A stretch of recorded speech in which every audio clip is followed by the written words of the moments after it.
C'est officiel, le Gabon dispose désormais de sa banque dédiée au commerce et à l'entrepreneuriat, un moteur de création de richesses voulu par le chef de l'État. L'institution financière qui va couvrir Libreville, Ovendo et Akanda avant de s'étendre sur tout le pays a ouvert ses portes ce matin en présence du général de brigade Brice Clotaire Oligui Nguema. Levée du couvre-feu sur toute l'étendue du territoire. L'annonce a été faite ce 18 décembre par le ministère de la Défense. Dès ce soir et jusqu'à nouvel ordre, une pause bien accueillie par les populations à quelques jours des fêtes de fin d'année. Le raffia et la pierre de Mbigou à l'honneur au salon d'exposition du Maroc. Le ministre Pascal Ogoé Siphon, invité spécial, s'est réjoui de l'engouement autour de ces produits de base de l'artisanat gabonais. Puis 7e art, nous vous emmènerons dans les coulisses du tournage du film Afrotopia du réalisateur David Mboutou, où rigueur et précision sont les maîtres mots dans une belle ambiance de travail.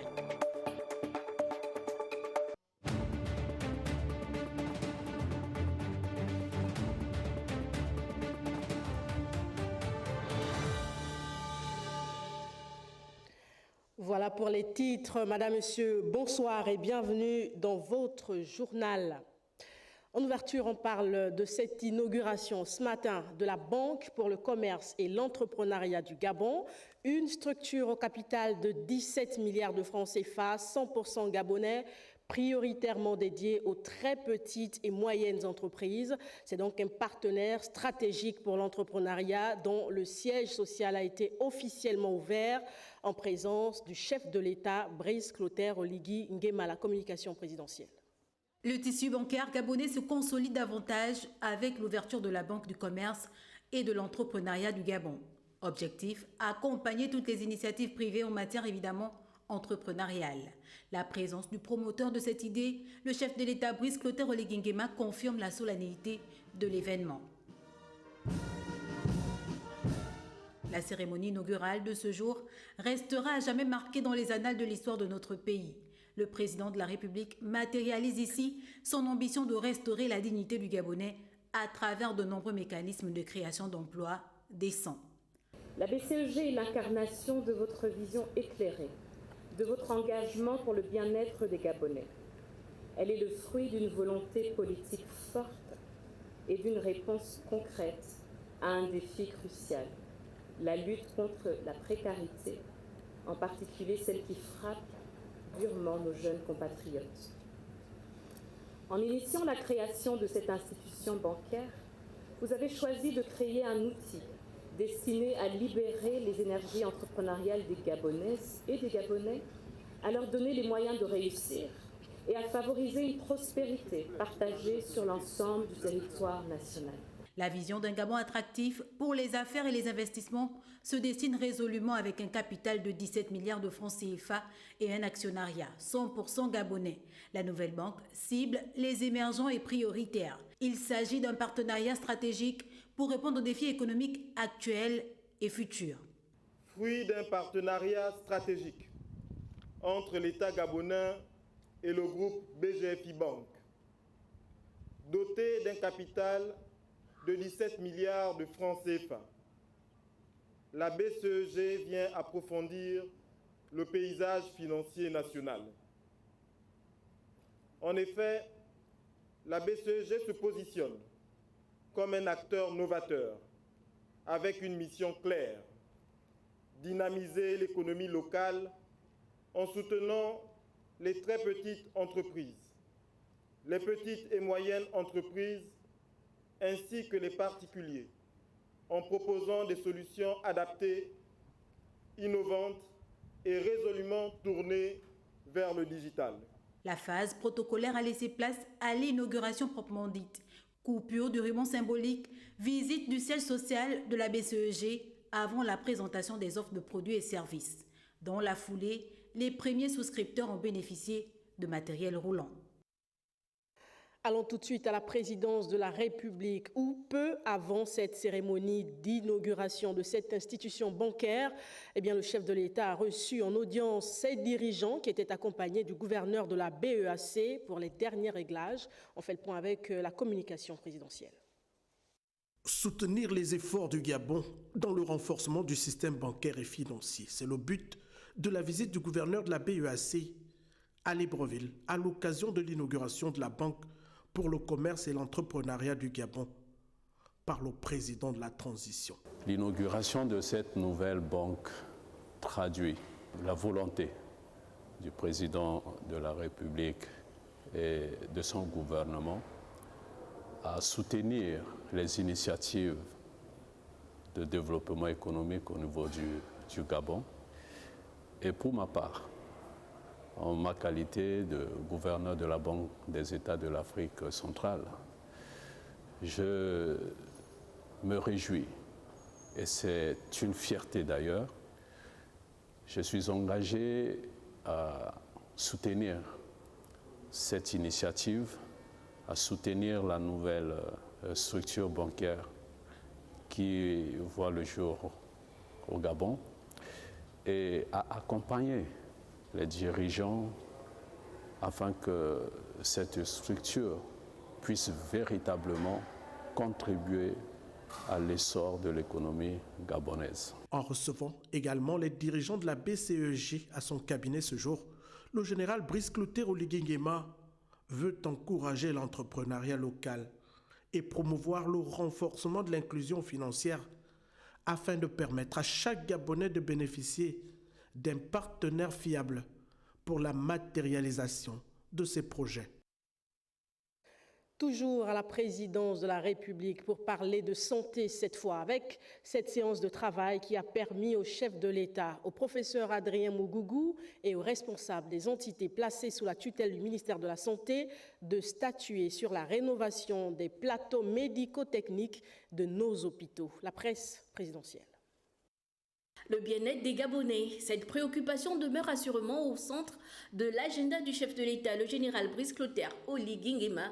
Le président de la République entend faciliter l'accès aux soins de qualité à travers une meilleure prise en charge médicale qui nécessite un renouvellement des plateaux médico-techniques afin de limiter les cas d'évacuation sanitaire. Nous avons donc été reçus pour parler de la nécessité de relever le niveau des plateaux techniques des grands hôpitaux. Parce que vous savez, depuis l'arrivée du CTRI et donc du coup de la libération du 30 août dernier, beaucoup de choses ont été faites dans le domaine de la santé, mais en ce qui concerne principalement parce qu'il y a 3 niveaux, le premier et le deuxième niveau, à savoir ce sont les hôpitaux départementaux, les centres hospitaliers régionaux au sein desquels il y a un certain nombre d'investissements. Et là, on voudrait s'attaquer au niveau tertiaire. Donc, il a été question de regarder comment approvisionner ces hôpitaux en médicaments, comment renouveler les plateaux techniques de ces hôpitaux pour limiter les problèmes d'évacuation sanitaire et autres, mais en gros pour améliorer la qualité de la prise en charge des Gabonais au niveau de ces principaux hôpitaux. La réhabilitation des structures hospitalières sur l'ensemble du territoire se fait sur plusieurs niveaux avec en ligne de mire la poursuite de la construction des infrastructures. La réhabilitation se fera avec 2 types de ressources. D'abord les ressources propres, où un engagement fort a été pris par le chef de l'État. Ensuite, des partenaires. Mais il s'agit des partenaires qui viennent investir non seulement dans le renouvellement de ces plateaux techniques, mais aussi dans la poursuite de la construction d'un certain nombre d'infrastructures à l'intérieur du pays. Investir dans la santé, la démarche vise à améliorer les conditions de vie des populations. Au cours du premier trimestre 2025, l'on devrait enregistrer un gain qualitatif et quantitatif, la matérialisation de cet investissement.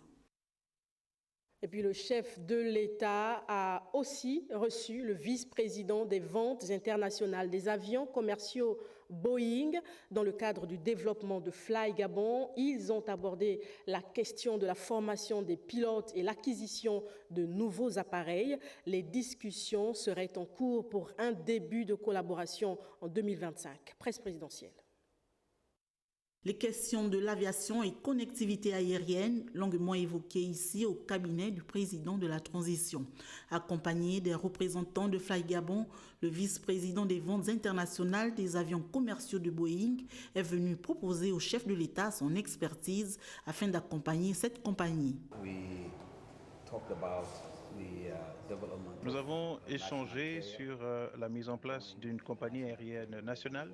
Boeing et la compagnie aérienne vont travailler ensemble pour que Fly Gabon se développe, de telle sorte que la compagnie aérienne desserve plus de destinations.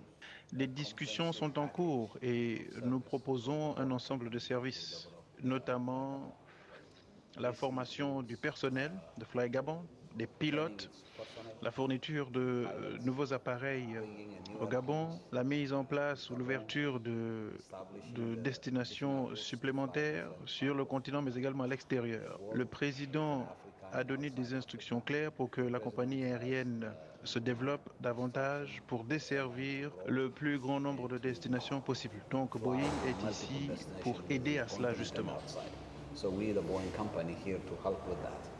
Boeing, dont l'expérience n'est plus à démontrer dans le monde, compte démarrer son partenariat avec Fly Gabon à partir de l'année prochaine. La compagnie Boeing a une longue expérience sur le continent africain. Nous venons avec nos meilleures pratiques et notre expérience. Nous allons déployer nos équipes ici au cours du début de l'année prochaine pour que ceci forme le personnel de Fly Gabon. Et au cours des 5-6 années à venir, nous travaillerons ensemble pour que l'équipe de Fly Gabon soit formée à l'opération des appareils de Fly Gabon. Et nous avons bien entendu les instructions du président de la République et nous ferons de notre mieux pour aller vite sur ce chantier-là. Boeing est la plus grande entreprise d'aéronautique au monde et le principal fabricant d'avions de ligne, de systèmes de défense, d'aérospatial et de sécurité. Il offrira ses services à notre pays, une plus-value dans le processus engagé dans ce domaine au Gabon, une démarche qui vise l'acquisition d'une flotte importante. Et pour finir avec l'actualité du numéro 1 gabonais, sachez que sous la haute présidence de son Excellence le général de brigade Brice Clotaire Oligui Nguema, président de la transition, président de la République, chef de l'État, le Conseil des ministres se tiendra ce jeudi 19 décembre 2024 à 11h30 dans la salle habituelle. Tous les membres du gouvernement de la transition présents sur le territoire national doivent prendre part à cette réunion.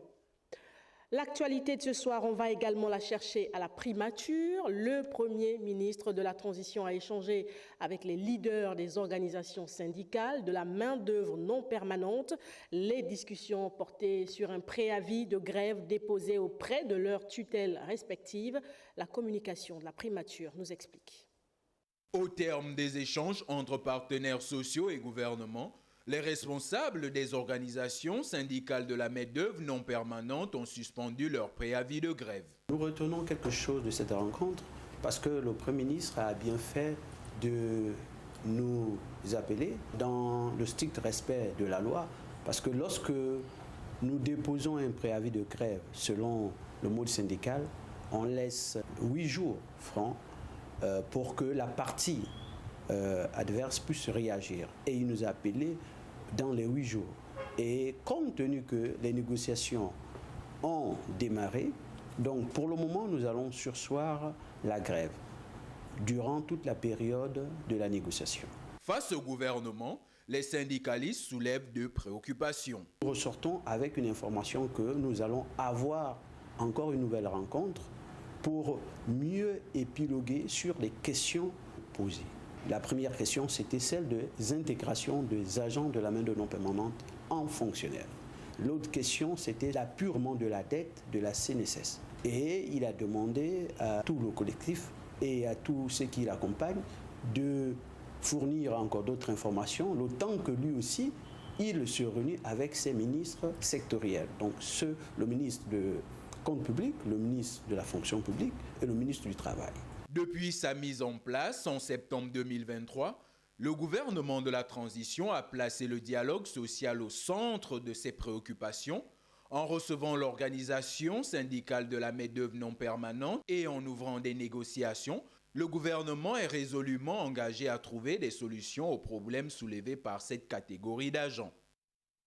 Le conflit homme-faune était également au cœur d'une séance de travail présidée par Raymond Ndongsima cet après-midi à la primature. Je ne vous en dis pas plus, suivez ce compte-rendu. Depuis des années, et ce jusqu'à ce jour, le gouvernement de la République reste favorable à la politique de conservation de la nature. Mais l'ampleur du conflit homme-faune a réorienté sa stratégie pour préserver la vie humaine. Son Excellence le Premier ministre a réuni les départements ministériels concernés afin de trouver une solution durable pour la gestion du conflit homme-faune. Plusieurs hypothèses ont été proposées, mais pour le moment, nous ne pouvons pas nous prononcer. Nous sommes en train de trouver des solutions, répondre favorablement aux cris des populations. En réunissant les membres du gouvernement sur la question, le Premier ministre, chef du gouvernement de la transition, Raymond Ndongsima, entend faire un diagnostic sur ce fléau et rassurer les populations quant aux solutions qui seront prises. Le gouvernement met tout en œuvre pour pouvoir trouver des solutions durables. Pour donner une perspective d'espoir aux Gabonais victimes de ce conflit, un ensemble d'actions vient d'être élaboré par le gouvernement en collaboration avec les ONG en charge de la protection des pachydermes. Le nouveau représentant d'Eramet au Gabon était au cabinet de travail du vice-premier ministre. Les échanges ont porté sur l'accompagnement de l'État dans l'accomplissement des actions du groupe en terre gabonaise. On fait le point avec Jean-Augustin Nzengi. Au-delà de la présentation du nouveau représentant du groupe Eramet au Gabon, il était question d'échanger sur les actions de ce géant du secteur minier et de la métallurgie, tout en sollicitant l'accompagnement des plus hautes autorités dans la réalisation de leurs actions. Il s'agissait au cours de cette rencontre de présenter les activités du groupe Eramet au Gabon et à travers ses filiales, Comilog, Cetrag, Fondation Biodiversité et l'Équilibre. Je pense que c'était une rencontre très fructueuse avec un vice-premier ministre à l'écoute, un vice-premier ministre à qui nous avons confirmé l'engagement du groupe Eramet au Gabon et aussi sollicité l'accompagnement des plus hautes autorités dans le cadre de nos activités. Je pense que la vice-primature est en charge de la planification des perspectives économiques du Gabon et donc dans le cadre de cet échange, nous avons parlé donc de la situation de nos filiales présentement, mais aussi du développement, du renforcement de nos activités à travers ces filiales. Très attentif aux sollicitations du nouveau représentant qui avait à ses côtés l'administrateur directeur général de la Comilog, le vice-premier ministre a traduit l'engagement du Gabon envers le groupe Eramet. Dans votre 20h, pas de couvre-feu jusqu'à nouvel ordre sur l'étendue du territoire national. L'annonce officielle a été faite par le ministère de la Défense nationale.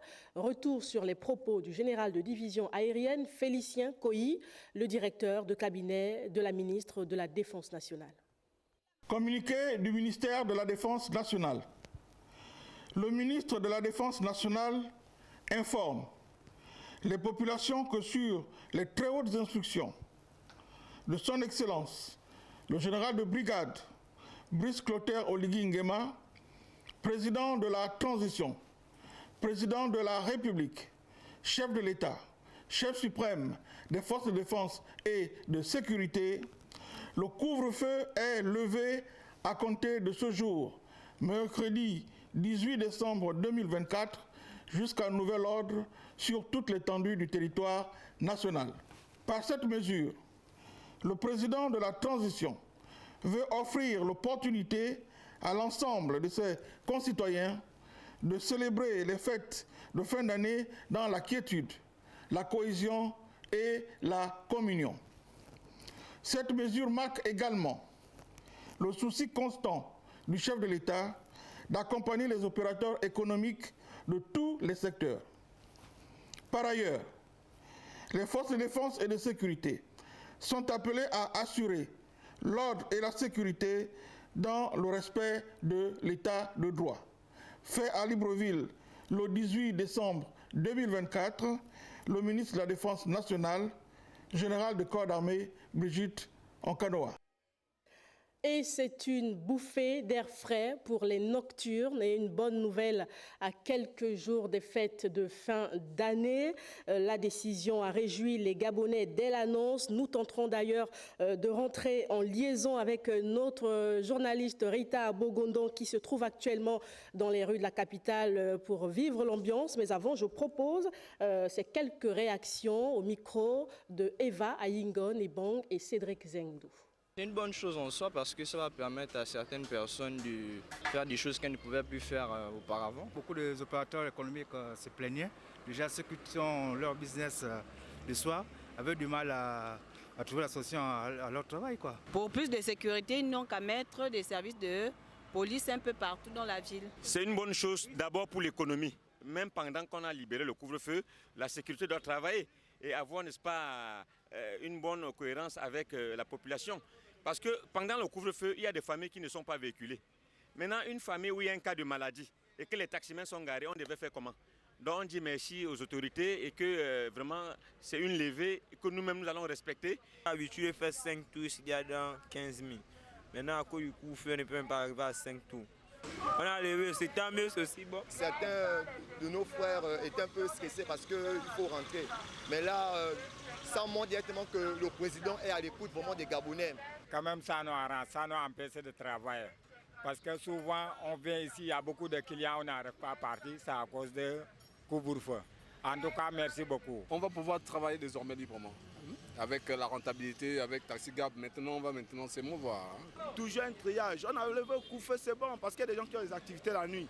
Tu vois, ils nourrissent la famille avec ça, tout ça. Donc, merci beaucoup au président. Voilà, donc, mais c'est une bonne chose pour ceux qui aiment bien le dehors. Voilà, nous allons tenter de rentrer en liaison avec notre journaliste Rita Bogondon. Rita, bonsoir. Si vous nous entendez, vous êtes actuellement au Cocotier, un quartier réputé pour sa chaleur et son effervescence. On imagine bien que la nouvelle a fait des heureux là-bas. Bonsoir Chérel. Effectivement, la levée du couvre-feu fait des heureux ici au quartier Cocotier. Dans ce snack, par exemple, là où nous nous retrouvons, tout est déjà fin prêt pour accueillir des clients ici jusqu'au matin. D'ailleurs, à notre arrivée, la gérante nous disait qu'elle était un peu inquiète la journée. Mais dès la tombée de la nouvelle, vraiment, elle est très contente. Elle est là à mes côtés. Bonsoir madame. Oui, effectivement, nous sommes contents que le couvre-feu soit levé parce que on pourra plus faire une bonne recette et on est ouvert jusqu'à 1h, 2h. Imaginons on ouvrait à 17h pour fermer à 22h, 23h, vous voyez qu'il n'y avait pas vraiment assez de clients. Donc là, on est vraiment content. Merci à monsieur le président d'avoir levé le couvre-feu pour les mois de fête. Nous le remercions vraiment. Merci. Voilà, Chérel, on est content ici au quartier Cocotier. Voilà, nous continuons. Il y a les clients un peu par-ci, par-là. Voilà, nous sommes à la terrasse. Comme vous pouvez le constater, les clients sont là. Monsieur, bonsoir. Bonsoir. Les populations du Grand Cocotier sont très contents et remercient le président de la République, son Excellence Brice Clotaire Olignyema, d'avoir levé le couvre-feu pour nous permettre de passer les fêtes en toute quiétude. Donc ce soir, vous êtes ici jusqu'à X heures? Jusqu'au matin. Voilà, Chérel, au Cocotier, c'est jusqu'au matin. Nous allons regarder de l'autre côté. On va traverser la route. Il faut regarder à gauche et à droite. Voilà, ça y est. On va de l'autre côté. Là-bas, il y a de l'ambiance, Chérel, je vous assure. On est content ici, du côté du Cocotier. Messieurs, bonsoir. La levée du couvre-feu. Vraiment, merci beaucoup au CTRI. On remercie le CTRI par rapport à l'action de lever le couvre-feu. Il y en a beaucoup de choses à dire, mais pour le moment, on peut dire merci à monsieur le président de la transition. D'accord, Chérel, regardez vous-même l'ambiance. Ça danse, ça chante, c'est le Cocotier. Il y a de l'ambiance, Chérel. On se retrouve tout à l'heure dans un autre quartier. Rita Bogo Ndong, vous restez, donc vous continuez la soirée et pour poursuivre donc le constat, nous allons tenter une fois de plus de rentrer en contact avec vous si la liaison le permet, bien sûr.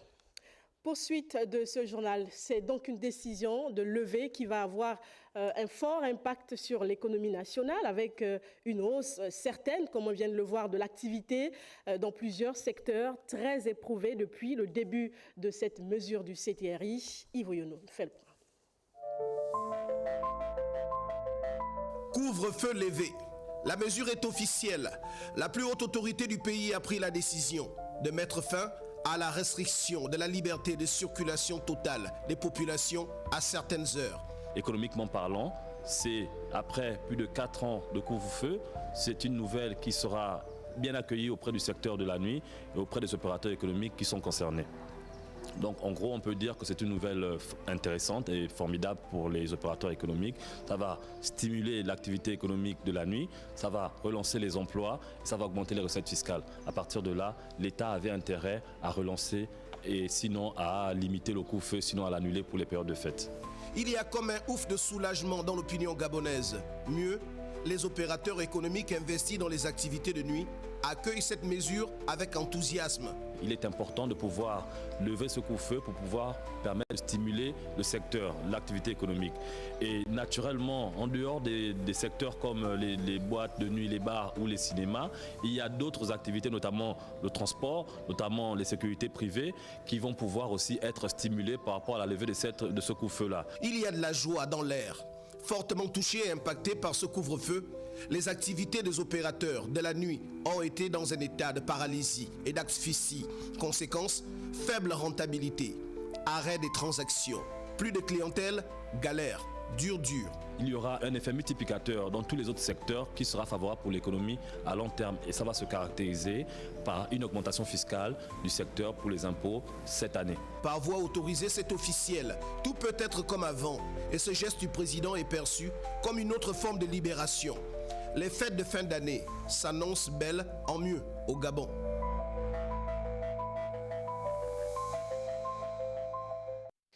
Voilà une décision qui vient ainsi marquer la fin des restrictions vécues, bon gré, mal gré, par les populations, et ce depuis 2020 avec la période Covid et qui s'est répandue avec l'ère exceptionnelle de la transition. Peut-on établir un état des lieux, voire un bilan de ces différents couvre-feux depuis la période sanitaire Covid jusqu'à cette transition? C'est une interrogation à laquelle tente de répondre Patricia Lydie Moueli. Le couvre-feu, cette période de restriction imposée en 2020 pour des raisons sanitaires et ensuite sécuritaires, avait créé un impact psychologique. Des années assez délicates qui ont fortement marqué la vie des populations gabonaises. Lorsque cette mesure est levée, ça veut dire qu'au moins ces populations, les gens ne sont plus comprimés, ne se sentent plus sous la pression horaire notamment par rapport au fait que il faut effectivement être chez soi parce que c'est une mesure d'État. Ces mesures ont induit quand même d'autres comportements du côté des Gabonais. Il y a certains qui étaient habitués à rentrer tard ou qui passaient le temps dans les débits de boissons et autres, mais qui rentrent assez tôt. Donc ils ont acquis dorénavant d'autres habitudes, d'autres comportements, d'être chez soi. Donc ce n'est pas forcément tout le monde qui va retomber dans ces travers. C'est un peu le côté positif aussi qu'on peut retenir de telles mesures, parce que vous savez que dans la construction d'un État, dans la construction d'une société, il arrive parfois que des mesures contraignantes soient prises parce qu'il faut modéliser, il faut socialiser les populations à d'autres types de comportements. Il faut simplement souhaiter que ce ne soit pas aussi une ouverture à tout. Notamment pour les jeunes qui passent le temps dans les bars. Des moments certes difficiles, mais aujourd'hui, un réel soulagement. Le couvre-feu a été apprécié différemment par les Gabonais. Et il faut dire que cette mesure d'exception dure depuis déjà plusieurs années. Lorsque la Covid-19 est apparue au Gabon en 2020, il faut dire que cette mesure d'exception avait déjà privé les Gabonais de liberté d'aller et de venir comme bon leur semble durant quasiment 2 ans. Ensuite, nous sommes rentrés dans des périodes, je veux dire, post-électorales qui ont conduit à nouveau les anciennes autorités à instaurer un couvre-feu. Et ensuite, avec bien évidemment les événements du 30 août 2023, nous sommes à nouveau rentrés dans une période qui a nécessité justement à nouveau l'instauration du couvre-feu. Ces longues périodes ont construit, voire cristallisé des comportements qui visaient justement à discipliner les allées et venues des Gabonais. Et donc, il va sans dire que lorsque nous revenons à un ordre, je veux dire normal, ces comportements ne vont pas disparaître comme ça du jour au lendemain. Il y aura bien évidemment des Gabonais qui auront déjà, je veux dire, appris à ne plus se déplacer tard dans la nuit, et d'autres Gabonais, et on l'a vu encore récemment, avec des débordements ou le non-respect du couvre-feu qui va certainement faire plaisir à cette frange de Gabonais qui sont plutôt habitués à des activités noctambules. On aura 2 types de comportements, des comportements qui bien évidemment ne vont pas changer du jour au lendemain, et d'autres comportements qui vont s'afficher, des personnes qui seront ravies de pouvoir justement sortir la nuit et rentrer au petit matin. Le bilan de ces différents couvre-feux se passe de commentaires.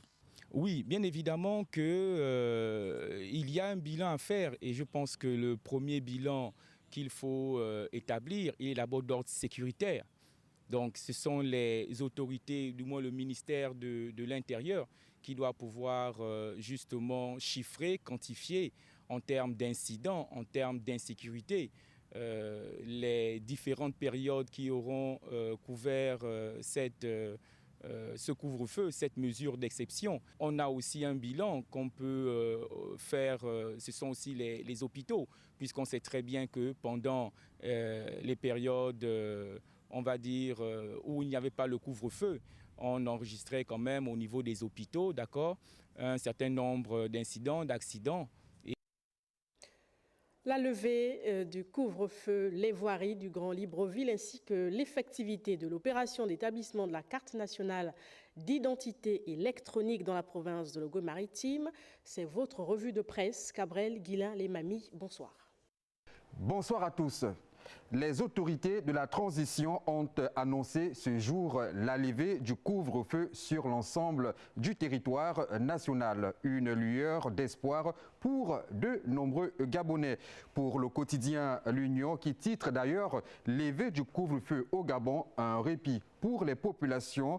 La circulation sera désormais libre toutes les heures sur l'ensemble du territoire. C'est donc une pause dans la restriction qui pesait sur la vie nocturne et sur l'économie locale. Le journal ajoute que cette décision prise par le gouvernement de la transition démontre son attachement à l'importance des célébrations des fêtes de fin d'année qui sont des moments cruciaux pour la cohésion nationale et familiale. Dans le même sens, Gabon Media Time évoque cette levée perçue comme un cadeau avant l'heure. Selon le journal en ligne, nombreux sont ceux qui estiment que le couvre-feu était devenu impopulaire avec des effets négatifs sur la vie quotidienne et l'économie. Le journal souligne cependant que les autorités appellent les citoyens à célébrer les fêtes de fin d'année dans le respect de l'état de droit sécuritaire en vigueur. Loin des débats, Gabon Matin évoque le lancement de l'opération d'établissement de la carte nationale d'identité électronique dans la province de Logoué-Maritime. Pour le journal, la province de l'Or-Bleu avait besoin d'un dispositif de proximité pour l'établissement des cartes d'identité. À l'exemple d'autres provinces, le journal confirme que les habitants de Logoué-Maritime peuvent accéder à la Direction générale de la documentation et de l'immigration pour obtenir une carte d'identité sécurisée et moderne voirie à l'ouvrage titre l'Union qui traite de l'état des lieux de plusieurs voies de circulation de Libreville totalement dégradées, une situation qui fait presque oublier les efforts louables des derniers mois. Selon le quotidien national, on aurait cru que ces voies complètement endommagées sont celles d'un pays en guerre et que celles-ci continuent à être régulièrement pilonnées à coups d'obus provenant d'opérations militaires. Voilà qui vient mettre un terme à votre revue de presse. À demain. Merci Cabrel Guillain, les mamies, et à demain. L'avis du Parlement en mission d'évaluation au Gabon. Une délégation de l'Organisation des Nations Unies s'est entretenue cet après-midi avec le président de l'Assemblée nationale de la transition, Jean-François Ndogou. Objectif, s'enquérir des besoins de la première chambre du Parlement pour les missions qui sont les siennes dans le processus de transition. Jean-Rodrigue Bingundu et Tim Boulengi. Hôte du président de l'Assemblée nationale de transition, l'honorable Jean-François Ndogou, Excellent Simon-Pierre Nani Telamio, directeur adjoint de la division de l'assistance électorale au département des affaires politiques et de la consolidation de la paix au sein de l'Organisation des Nations Unies. À la tête d'une mission diligentée par le secrétaire général de l'ONU sur invitation express des autorités de la transition, l'émissaire onusien a tenu à écouter, si ce n'est apprendre, du patron de la représentation nationale sur ce que pourraient être les besoins de l'Assemblée nationale de transition pour atteindre les objectifs à elle assignés dans le processus en cours au Gabon. Nous sommes venus rencontrer le président de l'Assemblée nationale et le bureau de l'Assemblée nationale pour pouvoir apprendre d'eux, savoir quel est leur point de vue par rapport à la situation actuelle et quels sont les besoins spécifiques de l'Assemblée nationale. Loin de se substituer au gouvernement, garant du chronogramme de la transition d'une part et du processus électoral d'autre part, le président Jean-François Ndogou a dit que l'institution dont il a la charge entend néanmoins, étape par étape, jouer de toutes ses prérogatives dans ce process, celle d'examiner, amender et adopter les textes soumis à son appréciation. Partageant par la suite les attentes de l'Assemblée nationale de transition vis-à-vis des Nations Unies, le président de la première chambre du Parlement a rassuré les émissaires de l'ONU de ce que des élections apaisées restent un objectif permanent pour les autorités de la transition. Le ministre des Affaires étrangères, de l'intégration sous-régionale chargé des Gabonais de l'étranger, Michel Onanga Ndiaye, était à l'Assemblée nationale pour défendre 2 projets de loi pour la ratification se rapportant à la sécurité aérienne et à la cybercriminalité. Julia Florodembe, Valérie Charles Poulongoy. C'est conformément aux articles 113 et 114 de la Constitution que le ministre des Affaires étrangères de l'intégration sous-régionale chargé des Gabonais de l'étranger, Michel Régis Onanga Ndiaye, est venu solliciter auprès des députés de la Commission des Affaires étrangères, de la coopération internationale, de la défense et de l'intégration régionale l'examen et l'adoption de 2 projets de loi. Le premier porte sur la ratification de l'accord relatif au service des transports aériens entre le gouvernement gabonais et celui des Émirats arabes unis. L'accord de ce jour est relatif au service des transports aériens entre nos 2 pays, les Émirats arabes unis et le Gabon, et il a pour but, bien entendu, donc, de faciliter ou de permettre aux compagnies aériennes dûment désignées par les autorités des 2 parties d'offrir les services aériens aux usagers des 2 pays sans restriction de provenance, de destination, tout en garantissant le respect des standards internationaux de la sécurité aérienne, de la sûreté et de l'application de certaines règles communautaires en matière d'environnement, d'accès au marché et de protection des consommateurs. Le second porte sur la Convention de l'Union africaine axée sur la cybersécurité et la protection des données à caractère personnel, convention dite de Malabo.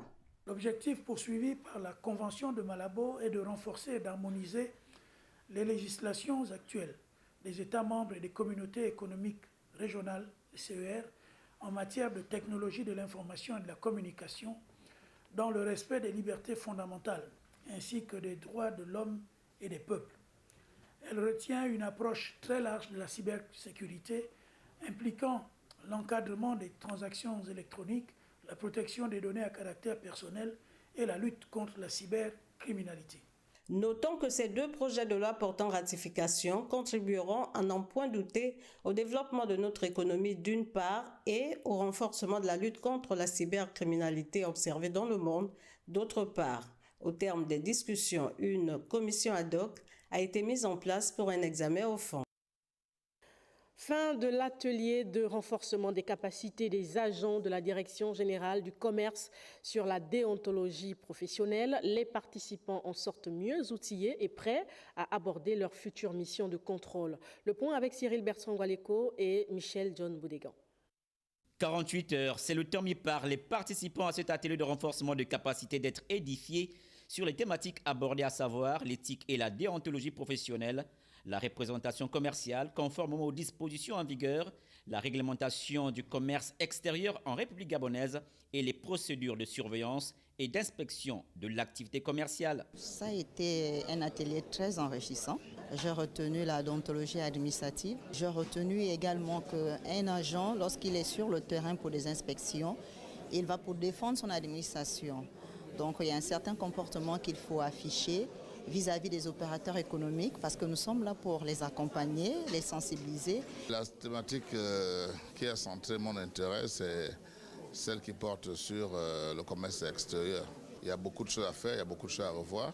Nous avons parlé de l'absence de nos agents au niveau des portes d'entrée des douanes. En prenant une part active à ces assises, le directeur général du commerce a souligné l'importance que revêt de telles rencontres sous l'impulsion des autorités de la transition. Nous attendons de ces agents déjà l'observation des règles telles que prévues par le cadre juridique en matière de commerce. Il reste aux participants, après avoir reçu leurs attestations, de démontrer leur efficacité, surtout le respect de leurs serments lors des opérations de contrôle sur le terrain. Fin de formation de la 3e promotion du stage de certificat technique du 2e degré de l'école d'administration des forces de défense de Libreville. Les parchemins et les insignes ont été remis aux stagiaires ce matin à la place d'armes de l'Académie de protection de l'environnement et des ressources naturelles du camp de Gaulle. Doris Kozgolo, Chris Lemaïnda. Revue des troupes par le général de brigade aérienne Paul Tsamba Moubei, puis proclamation des résultats par le commissaire. Major de promotion, le sergent-chef Lokbo Ake Kokoumessan. Avant la remise des parchemins et insignes aux récipiendaires. Jean Ndoumé Toumba, de l'aviation légère des armées, à vos ordres. Autant de moments forts qui auront marqué cette cérémonie de sortie de la 3e promotion de l'école d'administration des forces de défense de Libreville. Ces semaines n'ont pas été faciles, mais grâce à leur détermination, leur assiduité et leur discipline, les stagiaires ont fait preuve de résilience. Occasion pour le secrétaire général adjoint du ministère de la Défense de prodiguer des sages conseils aux stagiaires. Chers diplômés, vous incarnez la relève de nos institutions militaires. Vous portez en vous les valeurs fondamentales d'intégrité, de discipline, de loyauté et de solidarité. Votre formation ne se limite pas seulement à des compétences techniques. Elle fait de vous des leaders éclairés, prêts à relever les défis d'un monde complexe et en perpétuelle mutation.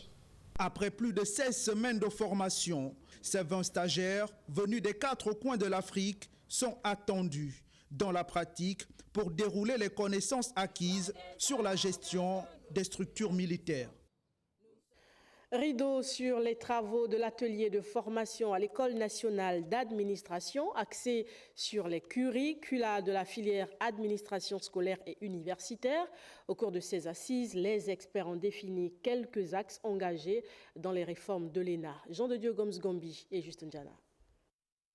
À l'École nationale d'administration du Gabon, les commissaires de l'éducation nationale, de l'enseignement supérieur, de la fonction publique et de l'ENA ont 3 semaines durant accentué leurs travaux sur la révision des curricula de la filière administration scolaire et universitaire. Il s'agit donc de se pencher sur non seulement la formation initiale avec la révision de curricula de la filière, la proposition par cette commission des matières de spécialité qui seront animées par des professionnels.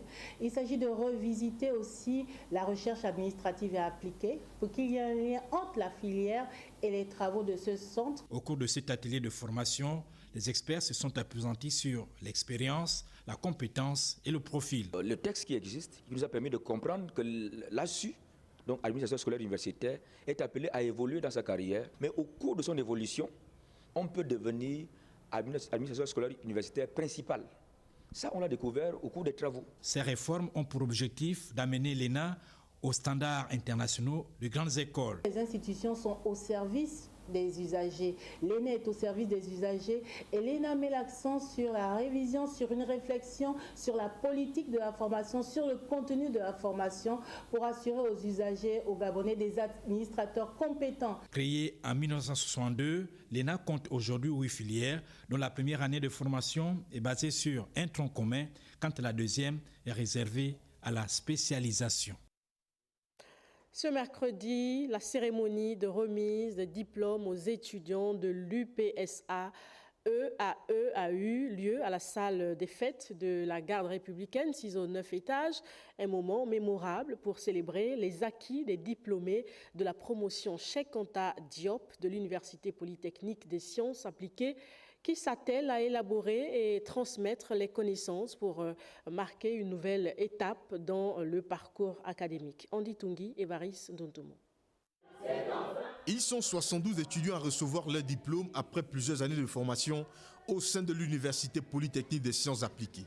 L'établissement qui a pour mission de se doter d'un système de formation futuriste et de haute qualité adapté aux défis actuels, met sur le marché du travail cette cohorte d'étudiants. Comme le dit la concorde, notre hymne immortel encourage l'ardeur qui vibre et nous soulève. Nous allons porter cette ardeur dans nos rêves et bâtir des mondes nouveaux, des ouvrages éternels. Parents, enseignants, amis, vous êtes nos héros. Ce diplôme brille grâce à vous et ensemble, unis par la concorde et l'amour, nous marcherons vers de nouveaux jours. Pour exceller, soyez meilleurs, mais avec les autres. Le chant, c'est mon chant, où je sème la différence. L'Université polytechnique des sciences appliquées a entre autres mission de procurer l'accès à la formation professionnelle supérieure à tous ceux qui ont la vocation et concourir à l'appui au développement et à la formation sociale. Prêchez par l'exemple. Montrez au monde ce que vous savez faire dans votre domaine. Invitez vos amis et connaissances à venir se former à UPSA EAE. Parlez-leur de nos valeurs, de la qualité de la formation. À UPSA EAE, nous sommes persuadés qu'on peut nourrir et aiguiser une intelligence de l'action par une démarche de formation conçue à cette fin. C'est là notre ambition et celle des personnes qui choisissent d'étudier chez nous. Cette cérémonie n'a pas seulement été une célébration des réussites individuelles, mais aussi un moment de communion entre les diplômés, leurs proches et les équipes éducatives. Les 72 lauréats sont désormais prêts à entrer sur le marché du travail, déterminés à mettre en pratique les compétences acquises et à relever les défis qui les attendent. Et pendant ce temps, les leaders syndicaux du secteur de la formation professionnelle et technique étaient au cabinet de Camélia Tontom-Leclerc pour discuter des difficultés qui entravent le bon fonctionnement des centres de formation depuis l'administration jusque dans les salles de cours. Le condensé des échanges avec Nathalie Oquet et Richard Mbioa. 4 mois d'arrêt d'activité dans les centres de formation professionnelle, problème d'arrêt de vacation, celui des situations administratives des personnels et l'épineux problème de matière d'œuvre, les affectations disciplinaires à l'Agence nationale de formation professionnelle, des tensions au sein de l'agence. Voilà les raisons du conclave entre Camélia Tontom-Leclerc, ministre de tutelle, et les syndicats du secteur de la formation professionnelle. Nous avons parlé aussi du cas des paiements de la personne pour qu'elle intercède un peu auprès du ministre du Budget. Apaiser les tensions entre les parties, l'autorité a tenu à échanger avec ses leaders syndicaux et la direction des finances. D'autre part, la réouverture des CFA et des collèges techniques figurait en bonne place. Nous avons également parlé de la construction de nouveaux collèges d'enseignement technique parce que nous avons un problème actuellement. Des enfants dont l'âge varie de 13 à 21 ans qui sont pratiquement à 13 000 des établissements scolaires. Comment faire avec ces enfants-là?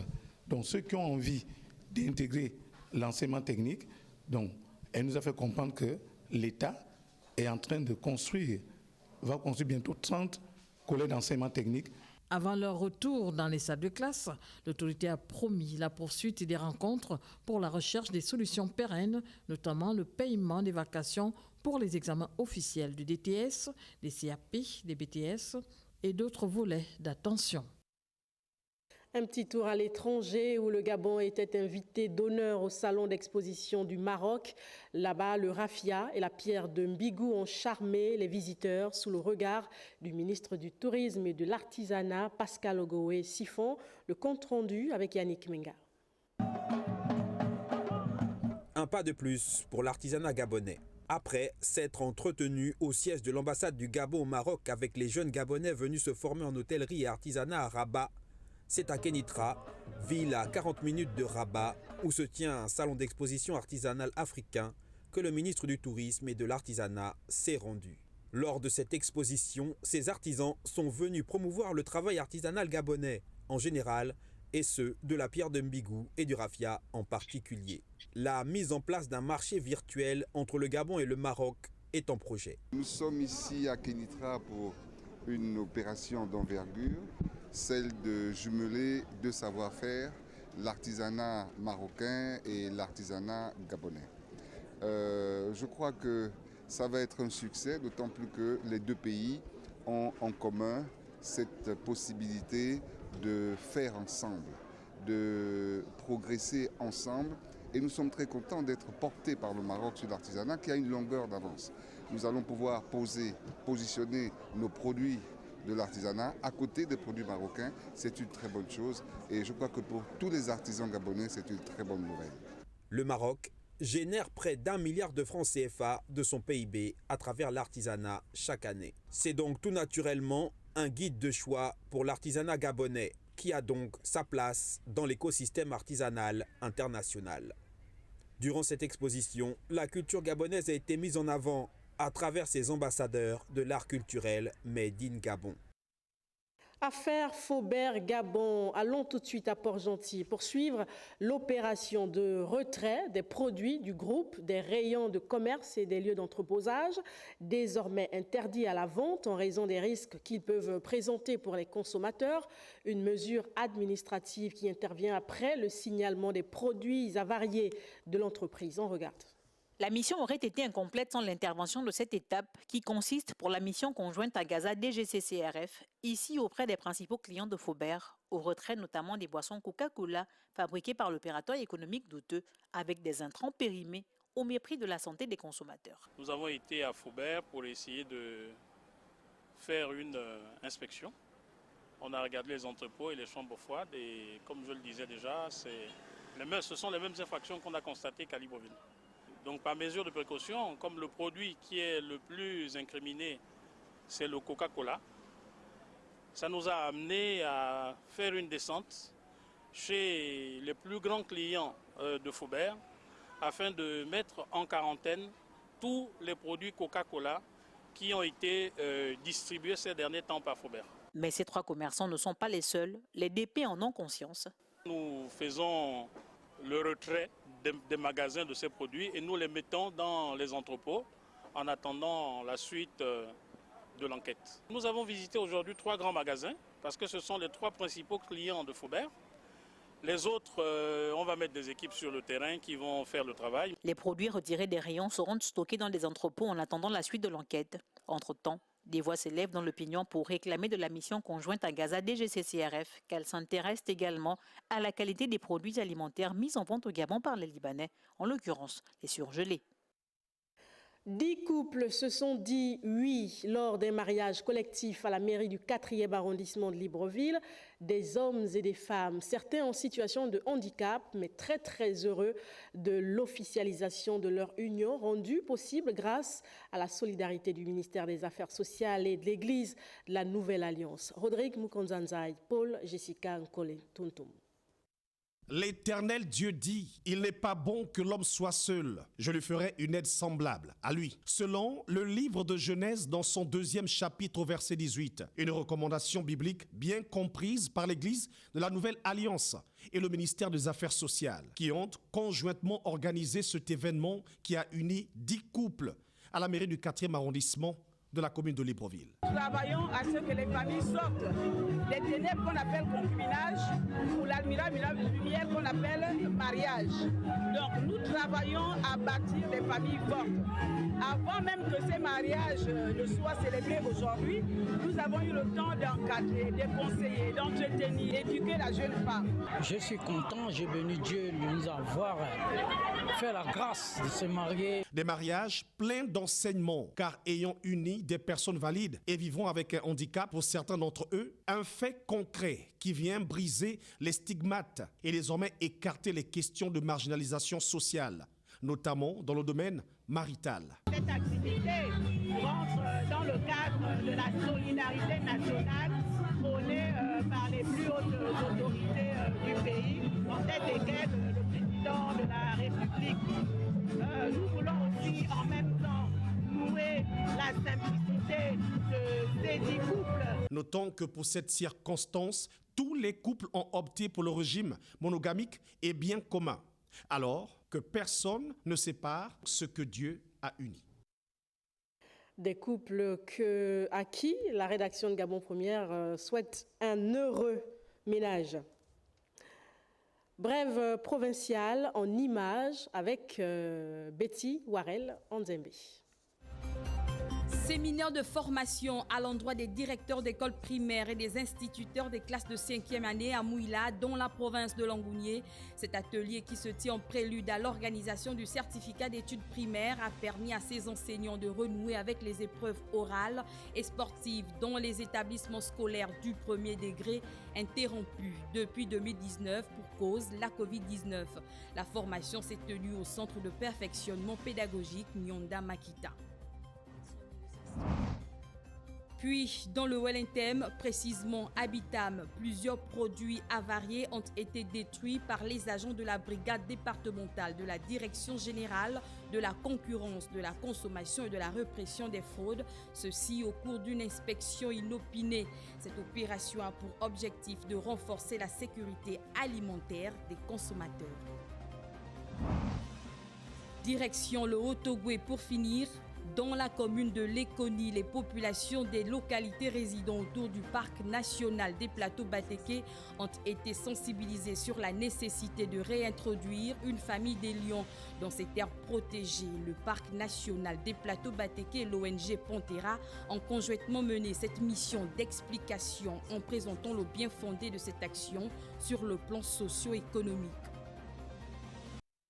Votre 20h cinéma, on parle du projet de film Afrotopia, le premier long métrage du producteur-réalisateur gabonais David Mboutsou.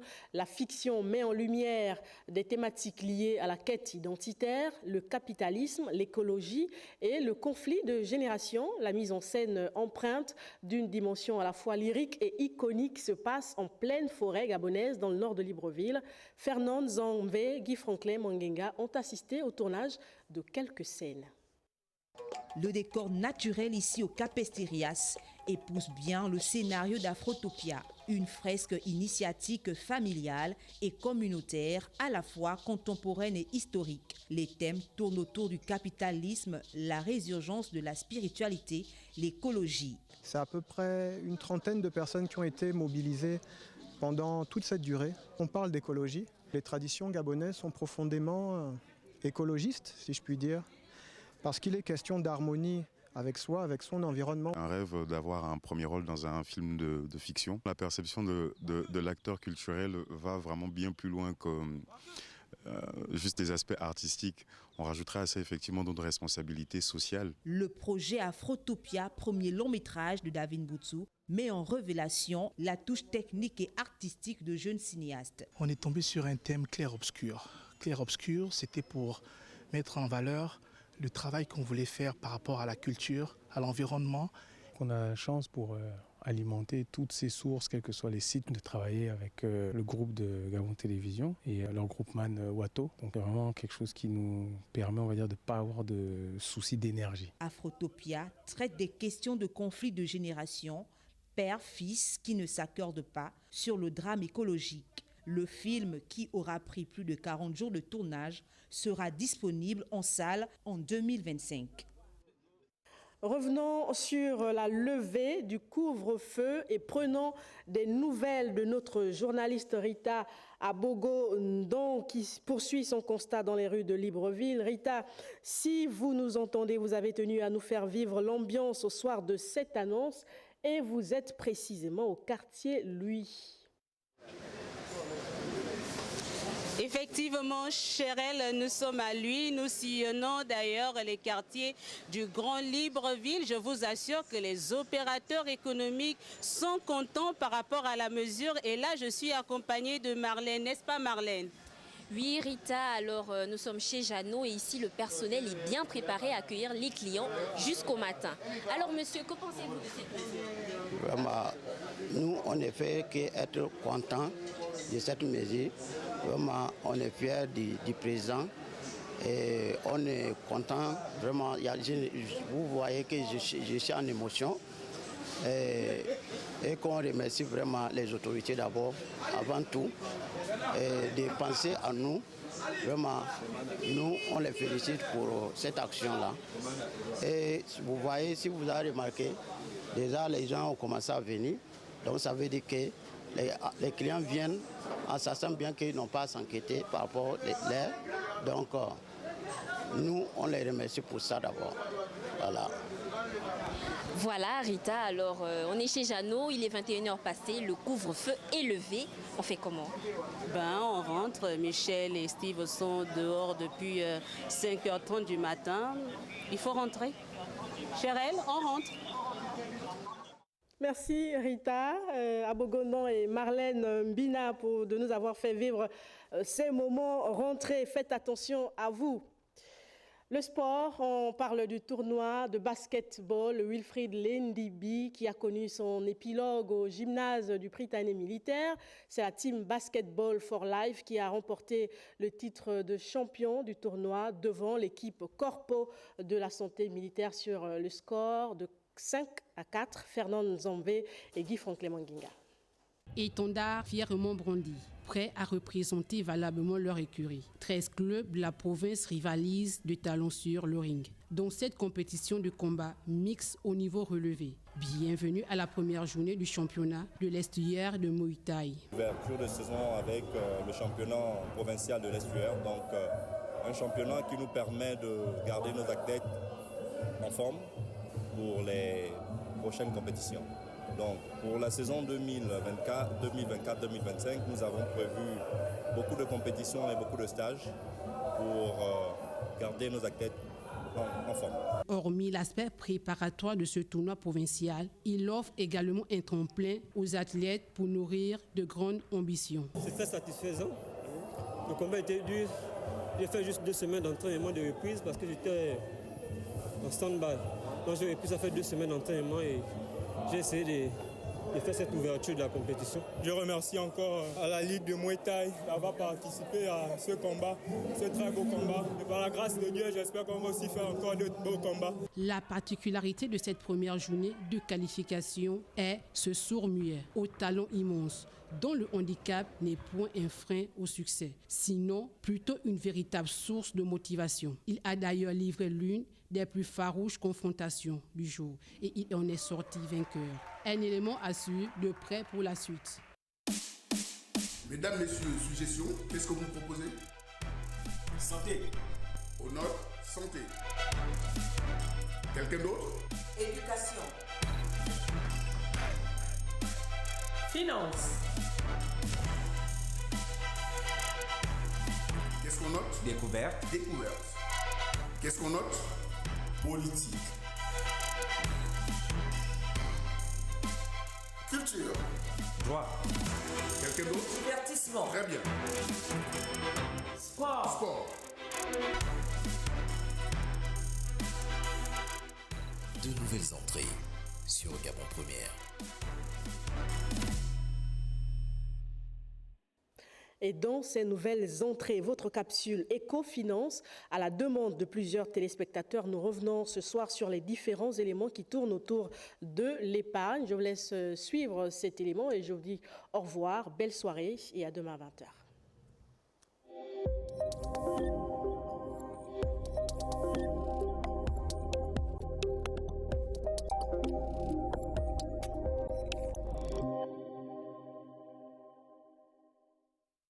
Bonjour à toutes, bonjour à tous. Ecofinance, votre émission préférée, l'émission autour de l'éducation financière. Nous vous aidons à appréhender vos finances personnelles et atteindre vos objectifs financiers.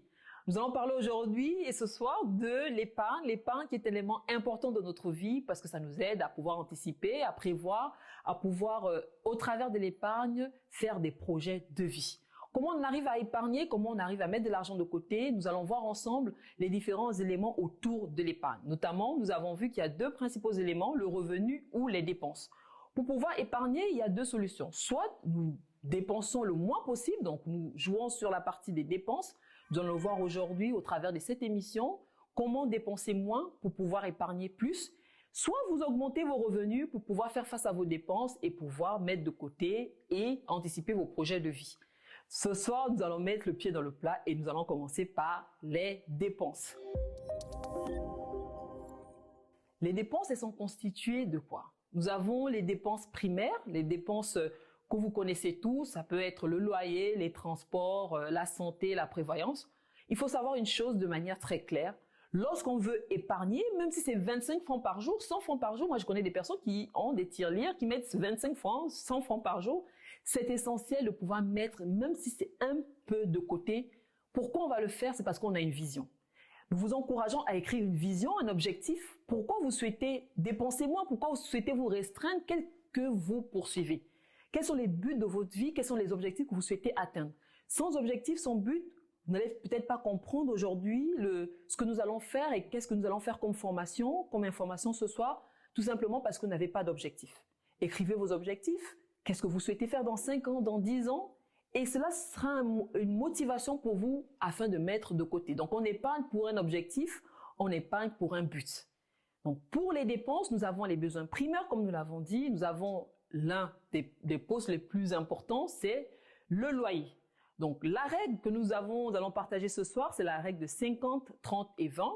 Donc, 50% de vos revenus qui vont être pris en charge idéalement pour pouvoir couvrir le loyer, les dépenses telles que l'assurance, telles que le budget alimentaire, les éléments essentiels qui nous permettent de vivre au quotidien. Je prends un exemple, vous gagnez 300 000 francs, idéalement, n'allez pas chercher une maison à 200 000 francs, s'il vous plaît. Idéalement, soyez dans les 150 000 et dans les 150 000, vous devrez couvrir l'assurance, la scolarité de vos enfants et le loyer. Tout simplement, ça vous permettra de pouvoir aller dans les 30% qui permettent d'avoir des loisirs et 20% d'épargne. Dans les 50%, nous avons le loyer, comme nous avons dit, à ne pas dépasser idéalement les 30%, voire les 40%, tout simplement afin de mettre de l'argent de côté et avoir de l'espace. Nous avons également le budget alimentaire. Nous vous conseillons d'aller acheter en gros. N'allez pas acheter chez le boutiquier du quartier qui finalement va vous prendre cher dans le temps. Nous vous conseillons d'aller vers des producteurs, au marché, vers des personnes qui achètent en gros. Cela signifie simplement d'avoir une épargne, d'avoir un budget auquel vous allez écrire ce que vous souhaitez acheter à chaque fin du mois. Vous pouvez planifier des repas. Vous pouvez dire, je vais acheter des légumes, je vais acheter de la viande, je vais acheter du poisson et je vais chez tel grossiste. On voit plusieurs cas des personnes qui achètent chez des boutiquiers, auprès des personnes, auprès des commerces de proximité, mais qui finalement ne répondent pas à un besoin primaire de pouvoir couvrir l'ensemble du mois et l'ensemble du budget alimentaire. Ils ont un rôle de proximité, de dépannage, mais le but, ce n'est pas de dépendre d'eux. Nous avons également la scolarité des enfants. En fonction de vos revenus, vous devez également voir le plafond que vous pouvez mettre pour vos enfants. Nous avons les transports. Nous vous conseillons idéalement à prendre les transports en commun, voire même gratuits si possible. Pourquoi? Parce que vous avez un objectif que vous souhaitez atteindre. Le but de vous restreindre, c'est de pouvoir mettre de côté au maximum afin de pouvoir atteindre les objectifs de vie, d'où le fait d'écrire votre vision. Il est également important de voir les assurances, de vous assurer. C'est vrai qu'on dit souvent les assurances, on a la voiture, il y a les assurances pour la retraite, il y a des assurances pour votre vie, il y a plusieurs types d'assurances. Ça peut faire partir de ces 50%-là. Donc, les 30%, c'est pour les loisirs, c'est pour tout ce que vous aimez faire. Ça peut être l'esthétique, ça peut être des voyages. Donc, les 30% doivent rentrer là-dedans. Et les 20%, c'est pour l'épargne. Donc, ce soir, nous souhaitons vous dire qu'il y a une responsabilité que vous avez face à votre situation financière, que vous souhaitez accepter, que vous devez accepter. Si vous vivez au travers des dettes ou des prêts financiers régulièrement, il faut d'abord évacuer, donc faire un bilan de vos dettes et pouvoir au fur et à mesure éliminer toutes ces dettes-là. Si vous avez des dépenses qui ne sont pas essentielles et vous avez un objectif, il faut éliminer ces dépenses-là qui ne sont pas essentielles pour vous aujourd'hui. Le but, simplement, c'est d'atteindre un objectif clair défini ensemble peut-être déjà, afin que ce soit fait dans le temps. Sans objectif, sans responsabilité ou sans but et sans payer un prix auquel l'éducation financière demande, malheureusement, on n'allait jamais atteindre l'objectif. Nous attendons donc d'une responsabilité de votre part, une participation de chacun, afin que cette émission-là puisse apporter de la valeur dans vos vies et surtout de pouvoir apporter des solutions. Ivana Mengue, votre médecin de la finance, nous allons nous retrouver pour une prochaine capsule où nous allons parler des revenus. À très bientôt. Ecofinance.